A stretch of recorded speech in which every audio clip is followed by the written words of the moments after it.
mic working? That sounds better.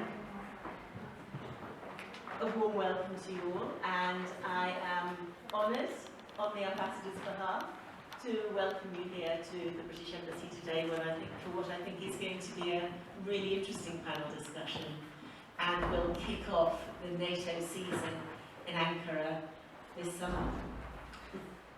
I have been told that I have to do some of the housekeeping, so if you haven't already discovered the bathrooms are downstairs, that is where you will find them. I would normally say we're not expecting a fire alarm during this seminar, so if you do hear an alarm, please follow instructions. But in fact, as luck would have it, we are expecting a fire alarm at 5 o'clock. We're just hoping that we might just silence it in this building.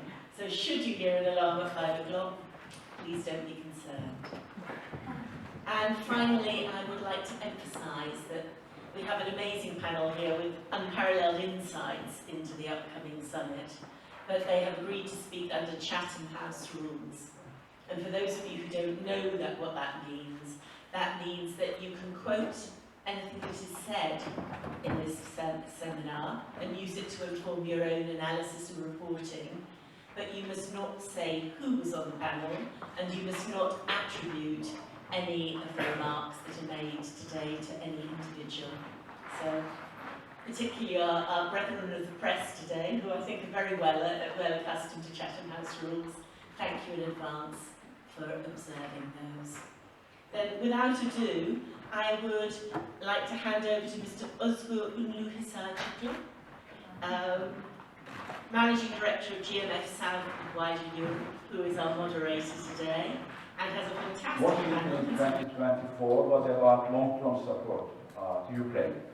And Hague in 2025 was about responsibility sharing, as well as defense industrial capacity and allied readiness. So my first question to all the speakers, starting with General Miller, will be, looking ahead, what do you think the summit in Ankara will ultimately be remembered for? General Miller. So thank you, and Wendy, thank you for that very, very warm welcome and a warm welcome today. I'm always slightly nervous about going first on a question. As we then turned to Washington, that really put a privilege of primacy on collective defence, and how we then started to deliver against those plans. And then The Hague really positioned us around funding those plans, and the agreement around 5% is very important for getting after that. So to me, I think if you were to ask me to try at this range to summarise what I think Ankara's piece will be, it will be around delivering on those promises. It will be around forging a sense of unity. And if I were to sort of summarise that, I think it will be delivering that money ensures any number of kind of multiple changes of global dynamics. And, again, for those who have an interest in alliances, one of the things that tends to break an alliance is a change in the global setup, which essentially puts it out of business, if you like, for want of a better expression. And yet NATO has kind of navigated its way through that. As we touched on before, deterrence really holds as we stand today. Notwithstanding the fact that we have to work at it, it needs constant investment, it needs constant attention. It still holds, and we should hold that up.